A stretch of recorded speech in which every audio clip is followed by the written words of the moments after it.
Area masjid itu nggak harus sing jero tok, sing karpetan, dobong nggak, itu masjid juga. Yang tidak termasuk area masjid itu area yang tidak diwakafkan untuk sholat, itu bukan masjid. Contoh toiletnya, ya, parkirnya, tempat sandalnya, itu bukan masjid. Tapi kalau sudah masuk tempat sholatnya, meskipun itu bukan ruang dalam, istilah saya ini biasanya serambi ya. Lek ngarani serambi itu tetap masjid. Buktinya itu masjid apa? Buktinya kamu sah untuk iktikaf di tempat itu. Iktikaf di masjid itu kan nggak harus di dalam. Meskipun di serambi itu bisa. Karena serambi itu termasuk area masjid. Maka kalau itu termasuk area masjid, apa-apa yang dimakruhkan untuk dilakukan di masjid juga berlaku di tempat itu. Yes. Nah, transaksi kepin transaksi, nanggoni sandal gak apa-apa.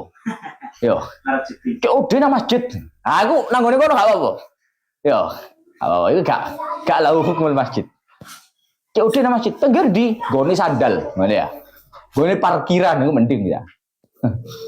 Soalnya saya kan pikirannya yang paling ideal tempat untuk berjumpa serlokane penak ya masjid. Hah? Wis ideal itu wis. Aman dari kejahatan, ya. Ya Allah. Wa kashfu ra'sin wa mankibin. Begitupun hukumnya makruh untuk dilakukan di dalam sholat adalah kashfur ra'si wal mankib. Makruh ketika sholat untuk membuka kepala. Melakukan sholat dalam kondisi kepala terbuka. Kamu kasih tahu, kamu sholat kaosan boleh. Kamu sholat pakai lengan pendek boleh, nggak makruh, nggak dosa. Dosa nggak usah, nggak dosa. Makruh nggak makruh. Tapi kalau kamu sholat dalam kondisi kepala terbuka makruh. Paham ya? Jadi masih kue kaosan, usahakan kalau sholat pakai peci. Karena sholat dalam kondisi kashfur ra's, kepala terbuka itu hukumnya makruh. Wis, pokok kopian. Wis, masih kamu lagi kuliah, kan anak ospek 2 ini. Kok nggak kopiah? Kopiah ini angel, gawe kopiah bunder lho, bahas kena dilempet lho. Hah? Cak wilik digegep. Adilek sholat bawa peci. Untuk apa? Kalau sholat pakai peci. Karena sholat dalam kondisi kashfur ra's, kepala terbuka itu hukumnya makruh. Wa mangkib, sholat dalam pundak terbuka itu juga makruh. Kamu tahu pundak mana? Mana pundak? Pundak itu ini ya. Ini pundak. Pucuk ini. Ini namanya pundak. Yes. Kalau ini namanya bahu. Yes. Wattibaun walau min fauqil komisi. Begitupun hukumnya makruh sholat dalam kondisi ittiba. Ittiba itu makna Jawane serempangan. Kamu tahu serempangan? Kamu tahu orang ikhram? Serempangan itu apa, Gus? Serempangan itu dari anai ayyaja'ala wasata ridai. Kamu menjadikan misalkan kain yo, kain panjang serban lah. Tengah-tengahnya kan kain itu panjang begini. Ditekuk jadi 2. Tengah-tengahnya, paham ya? Coba cepet, Bah. Banep.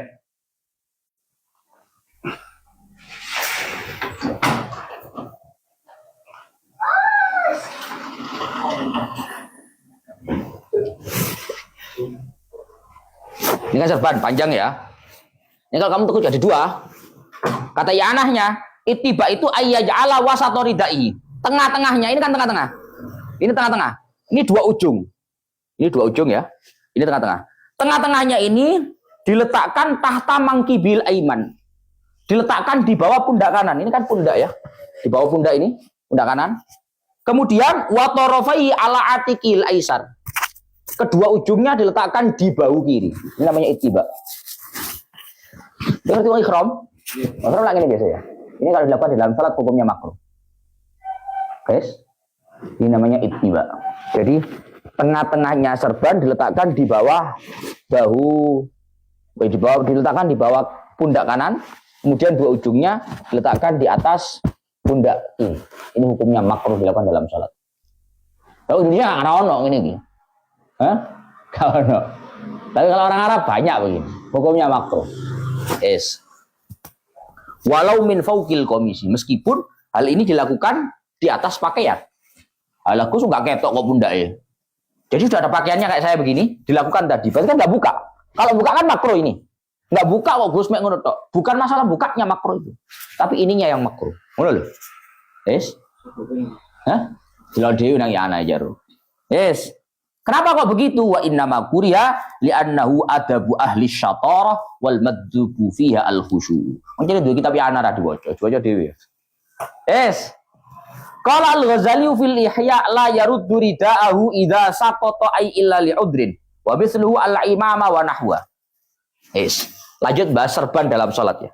Kalau kamu salat bawa apa-apa, bawa serban, bawa rida, ya, bawa apapun itu. Kamu tahu rida ya? Rida imamah itu beda. Ada yang dipasang di kepala, ada yang dipasang di pundak. Lah Indonesia kan ngarani imamah itu yo serban, tekek endas, tekek pundak yo serban kabeh. Tapi bahasa Arabnya beda. Ada rida, ada imamah. Kalau imamah itu di kepala, kalau rida itu di pundak. Entah rida, entah imamah, entah sorban dimanapun tempatnya. Kalau kamu sholat bawa itu, kok sakoto, kok gugur, gugur ya? Gugur ini logur, jatuh, maka layaruddu. Jangan dikembalikan. Jangan diambil untuk dikembalikan. Misalkan kamu sholat begini ya. Bakung, biasanya kamu sholat kan mulai rada go serban ya. Oleh mulai rada go serban, dengerin rada bakung. Ya gak masih enam go serban ya sunnah. Kok misalkan kamu sholat, sujud ya. Pas sujud kok serban kamu jatuh. Maka pada saat kamu bangun, la yaruddu rida'ahu. Tidak perlu kamu ambil kembali. Tidak perlu. Apapun itu. Rida' wa mithluhu al-imama wa nahwa. Illa li'udrin. Kecuali bila mana ada udur. Udurnya no bagus banyak. Misalkan udurnya kondisi cuacanya lagi panas betul. Atau dalam kondisi dingin betul. Lek panas kan, kamu butuh di atas kepala ini penutup biar nggak panas-panas. Pemana lek botak kan lumayan Pak yo, celing yo. Hah? Soalnya nggak ada pelindungnya lo, ngawur iki. Rambut ini nikmatnya pangeran, Mbak. Krewel lurus podo kabeh. Itu nikmat dari Allah Taala. Tahan panas. Lek gak ono celing. Ngawur ya. Lah kalau serban kamu di atas kepala jatuh. Kok misalkan kondisi cuacanya panas, kan lumayan, Pak. Pemane imam Masjidil Haram, suwe. Lek imam wong Jawa sik rada kena dinteni sik kanti ya. Lek imam suwe, pemane Faizul Kat imam yo. Imam anyaran ya. Sowe, wah ya panas, kamu ambil gak apa-apa, kamu tutupkan kembali. Karena ini udzur. Udzur. Tapi kalau gak ada udzur, sebaiknya gak diambil. Biarkan jatuh. Kalau sudah jatuh ya jatuh. Wa kuriya salatun bi mudafa'ati hadatsin kabaulin wa ghaitin wa rihin lil khabaril ati wa li annaha tukhillu bil khusyu'. Kemudian kemakruhan selanjutnya adalah makruh salat dalam kondisi menahan hadas. Makruh sholat dalam kondisi menahan hadas. Menahan hadas itu apa, Gus? Nahan kencing, nahan BAB, nahan kentut. Jadi lek Novan kok wetenge mules pan, jeding pan ya. Jadi dempet. Sembayang sih. Masih kebelet sembayang sih. Enggak ada. Makruh sholat dalam kondisi menahan kentut, menahan kencing, menahan BAB itu enggak baik sholat dalam kondisi seperti itu. Alasannya apa? Alasannya satu hadis. Alasan kedua, li'annaha tukhillu bil khusyu'. Karena itu sangat mengganggu konsentrasi, mengganggu kekhusyuan sholat. Akhirnya sembayangi gak kroso Fatihah, Pak. Kroso entut aja. Ya, Mbak? Hah? Tapi mau sembayang ambil ngempet ngising. Akhirnya sembayang gak eling Fatihah, eling ngising aja. Ijung, wisi bareng ini. Wisi mas bang tes teling. Sekarang blas tukhillu bil khusyu'. Itu sangat mengganggu konsentrasi sholat. Bahkan qala jam'un, atas kelompok ulama berpendapat indza babiyah batalat. Kalau karena kamu menahan hadas, nahan kebelet kencing, kebelet BAB, kebelet kentut, kamu tahan, khusyuk kamu 100% hilang, enggak mengganggu loh, Pak. Lek mengganggu saya ono khusyuke, saya ono konsentrasi nih, masih kari titik, iki enggak dzahaba. Kalau 100% konsentrasi kamu hilang, gak khusyuk blas, ilingin tok pokoknya. Ilingin ngising tok, bengoyo tok, batalat. Salah kamu batal. Ya jajal. Bal qala jam'un inda babiha batalat. Bahkan sebagian ulama berpendapat kalau kamu sholat dalam kondisi menahan kentut, menahan kencing, menahan BAB dan konsentrasi kamu 100%, bukan terganggu, bukan tukhillu, tapi dhahaba, hilang total. Karena khusyuk blas, gak konsentrasi blas, maka kalau begitu sholatnya batal. Ada yang mengatakan begitu. Wa yusannu lahu tafrighu nafsihi qabla sholati wa infatat al jamaah. Maka dari itu, kalau kamu sudah tahu bahwa sholat dalam kondisi menahan hadas itu makruh, maka sunnah sebelum sholat untuk memfrikan diri. Sunnah sebelum sholat untuk memfrikan diri, menyelesaikan apapun yang dapat mengganggu diri kita. Lek kape sholat diesing-ising sik, lek kape sholat dioyo-yono sik. Ojo sholat kebelet ngoyo. Ket mau gak ngoyo, ket mau HP-an ae. Barang kape sholat, kebelet ngoyo rek. Sok apa wis, sholat sik ambek ngoyo kok marono, mari sholat. Gak beres gitu. Maka karena sholat dalam kondisi menahan itu tadi hukumnya makruh, maka sunnah dianjurkan sebelum masuk dalam sholat untuk membereskan diri terlebih dahulu. Kira-kira kok kebelet apamu? Ngoyo ta? Ngoyo sik. Bet ngising tak ngising sik. Bet ngentut tantutno sik. Nah, sunnahnya begitu. Wa in fatat al jamaah. Meskipun mungkin karena kamu itu tadi membereskan kencing dulu, BAB dulu, kentut dulu, kamu akan tertinggal sholat jamaah. Jadi izul kula lek kentut dawa, Gus. Tet. Salate subuh 2 rakaat, coba 4 rakaat iku. Amben kentut kula dawa kentut kula. Ketinggalan jamaah kula gen. Ra apa-apa kentut Zul. Daripada tengah-tengah sholat. Ya, daripada kamu tahan pada saat sholat. Kencing dulu, BAB dulu, kentut dulu, gak apa-apa. Pemane wis tuwek, klep-klepane rada rusak. Wah, blaen. Oh jadi tahan. Daripada tengah-tengah sholat bocor ya. Lho lek sik enom iku cara keran sik rapet, Mbah. Sip, nah, mampet, set, mampet. Lek wis tuwek dicilik nang ngene set, tes ngono sik. Bocor, blaen om. Maka ya memang sunnahnya kalau sebelum sholat itu dibereskan dulu. Kencing, kentut, BAB, selesaikan dulu.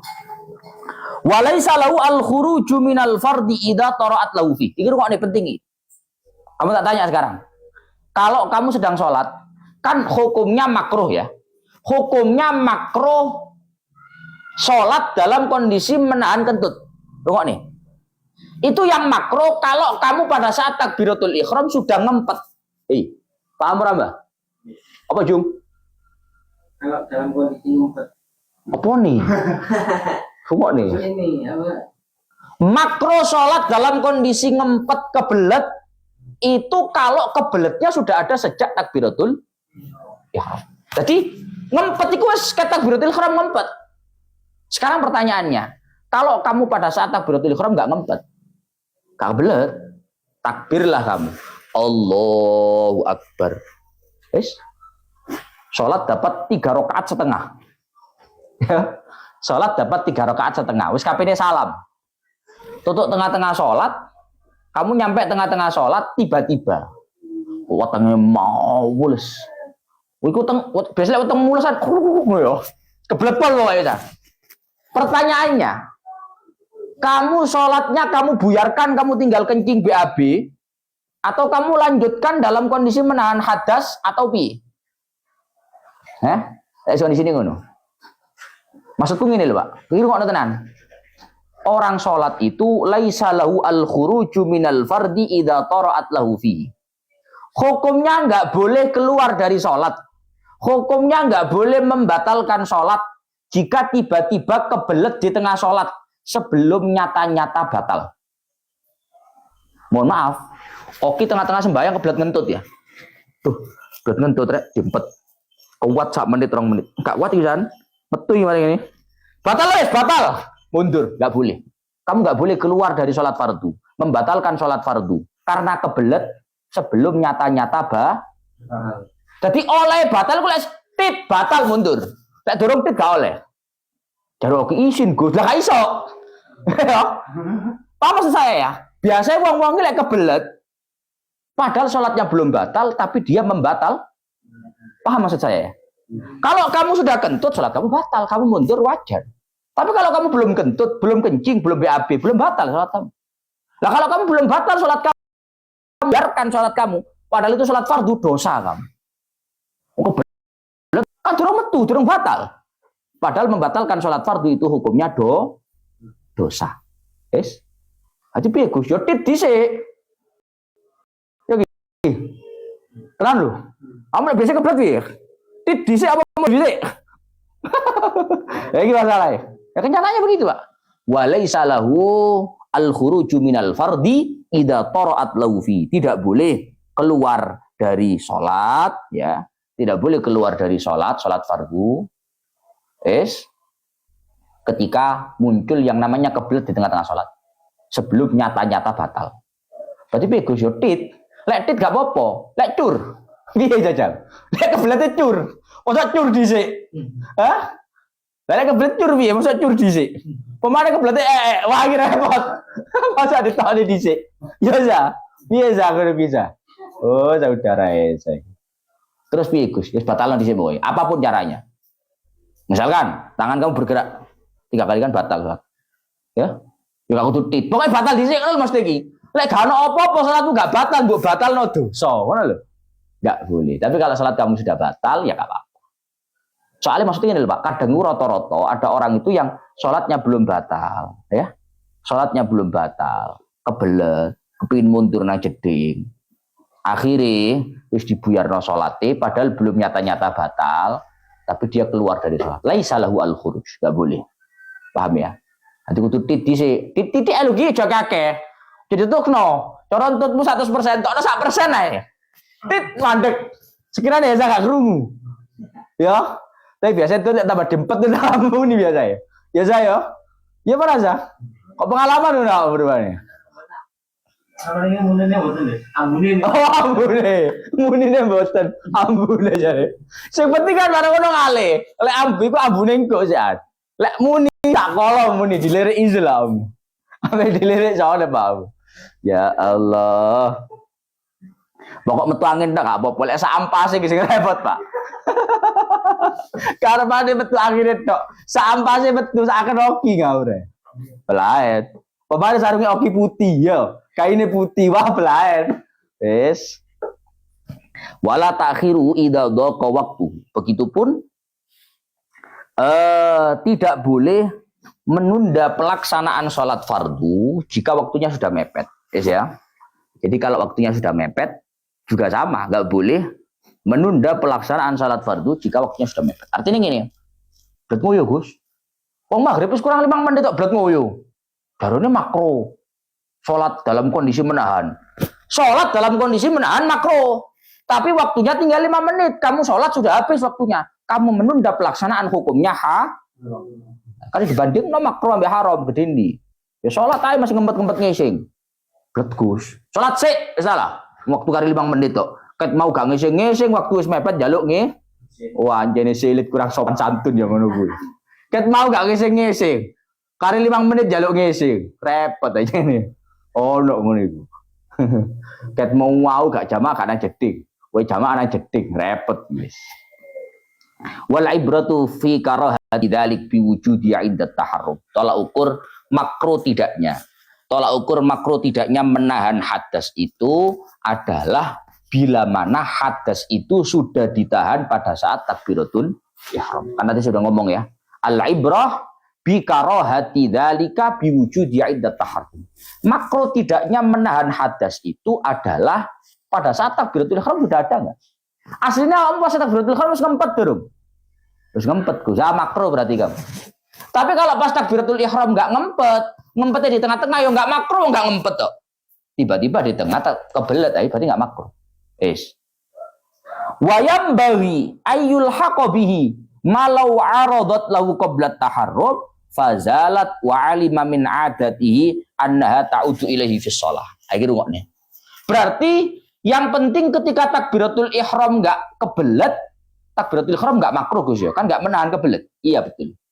Tapi mestinya sama dengan kebelet pada saat takbiratul ihram, ketika dia sebelum takbiratul ihram kebelet, sama dengan kebelet pada saat takbiratul ihram adalah ketika sebelum takbiratul ihram sudah kebelet. Kemudian kebeletnya hilang. Takbiratul ihram enggak kebelet. Tapi dia yakin, tahu betul bahwa nanti lagi muntaber gitu. Saudara Novan lagi muntaber. Iki kebelet rek. Sik, makro lek kebelet jarene. Tanteni sik dinteni. Wis gak kebelet. Takbiratul ihram. Ojo ngono sik. Kira-kira kemarin kebelet mana agak? Iya Gus, 5 menit kasih mesti kebelet. Nah, lek wis ngerti akan kebelet lagi di tengah-tengah sholat, maka hukumnya sama dengan tadi, yaitu Artinya kamu harus cari waktu yang betul-betul mulai takbiratul ihram kamu sampai nanti kamu selesai itu mungkin tidak ada potensi yang namanya kebel. Ya. Papan ya. Ini rada penting ya, Papan. Rada penting. Coba ya bisa. Saya malah lagu. Ayo, jauh. Coba lagu. Lagu bisa. Saya ini. Waktu krohu, lagi yang paling cocok ijung lagi.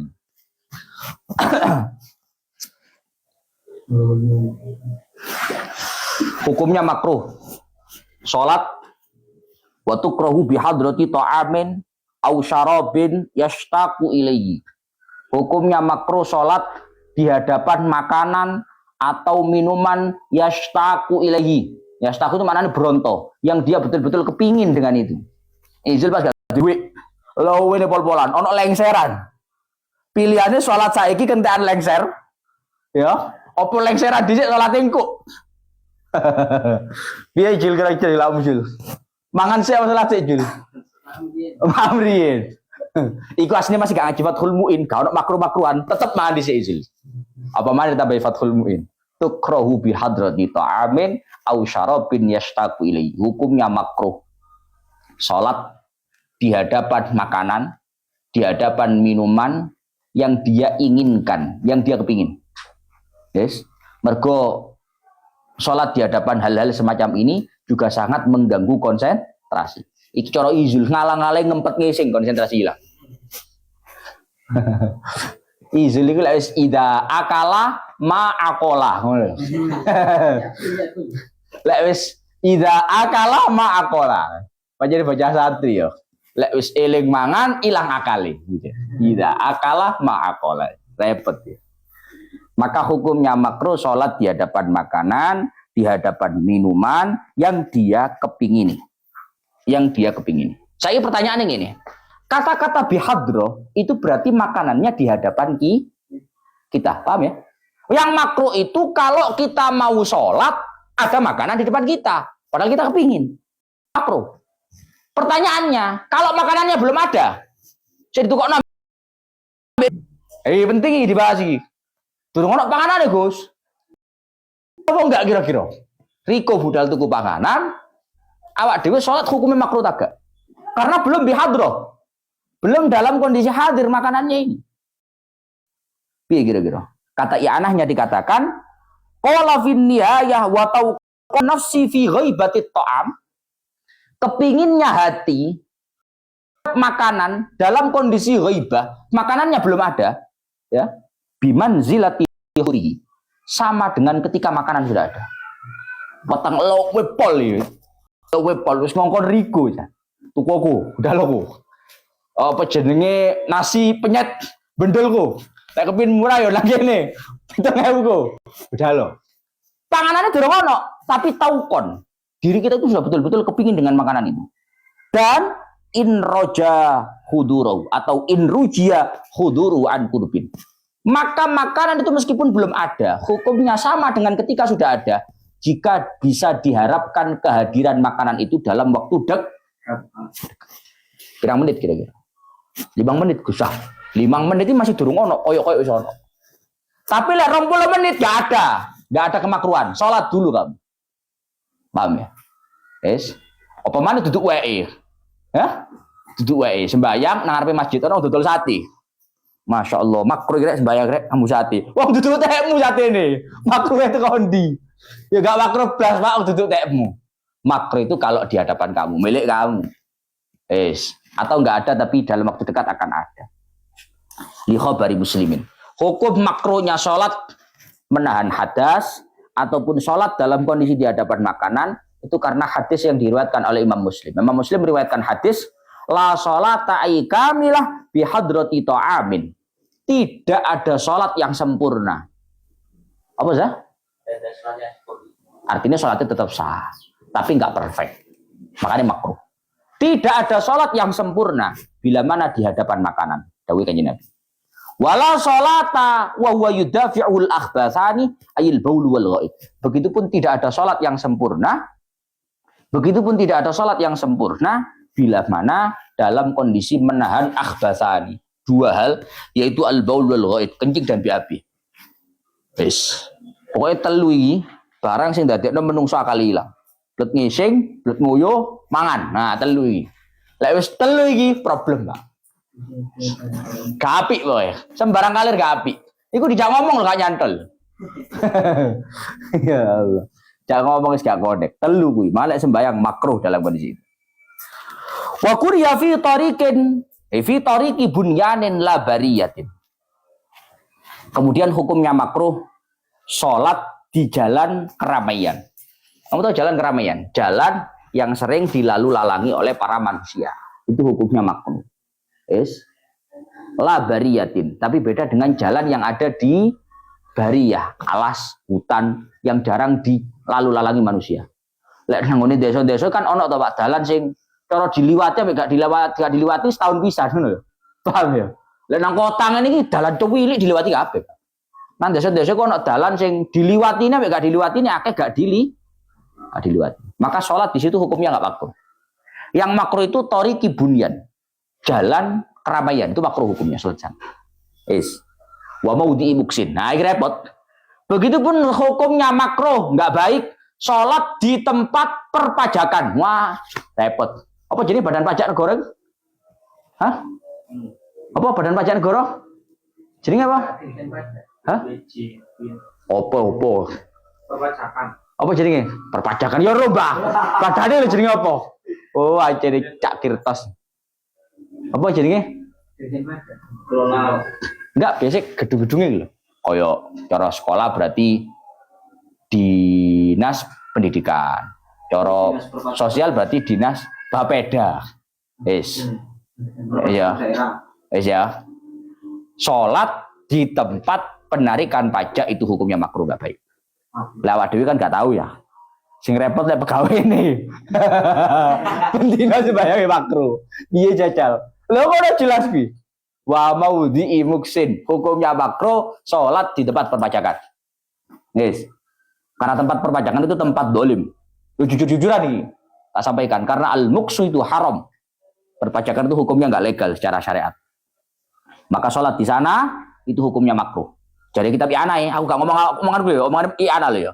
Ai wa kuriya salatun fi maudhi'i muksin ai mahallu ahdil muasyarat. Hukumnya makruh salat di tempat perpajakan.